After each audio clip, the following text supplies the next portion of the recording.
So ayun guys, samahan nyo ako, magpapalit ako ng doorknob ng pintuan namin. Nasira kasi, naputulan ng susi. Kaya ayan to, magdi-DIY lang ako para hindi na ako magbayad sa gagawa.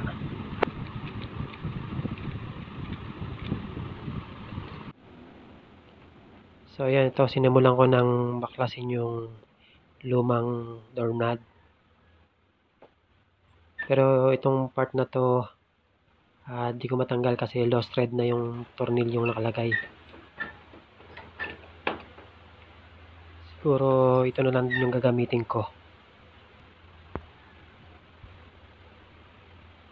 So dito naman, ito nilawang ko yung kasi hindi ko makita yung tutusukin para matanggal yung handle.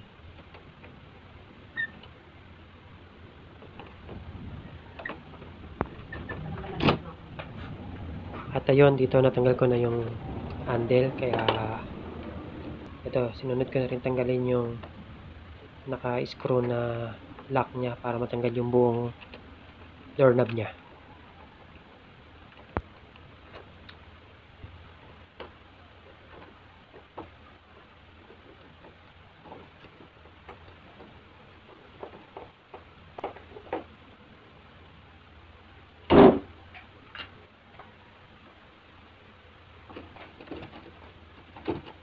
At ito nga, konting push para matanggal.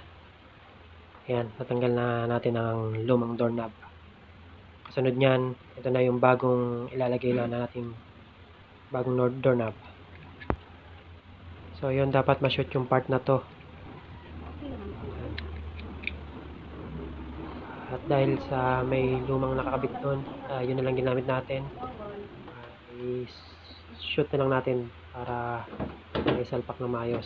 So nag-match naman dito. Ayan.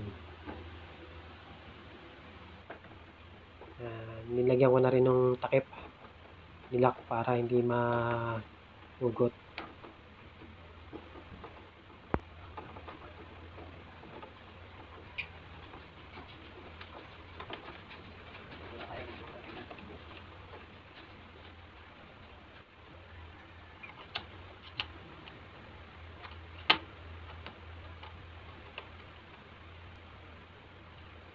So guys, kinabit ko na rin yung mga ibang part niya, yung handle.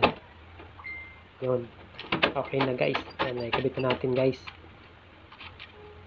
Itatry na natin ilak at susian kung mag-work.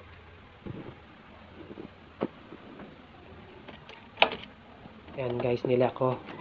Yan, ito susian ko na.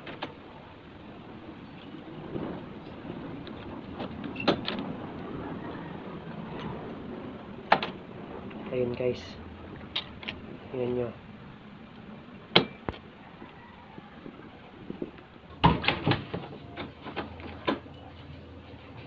Kung nagustuhan nyo ang aking video, paki-like and subscribe lang. Salamat.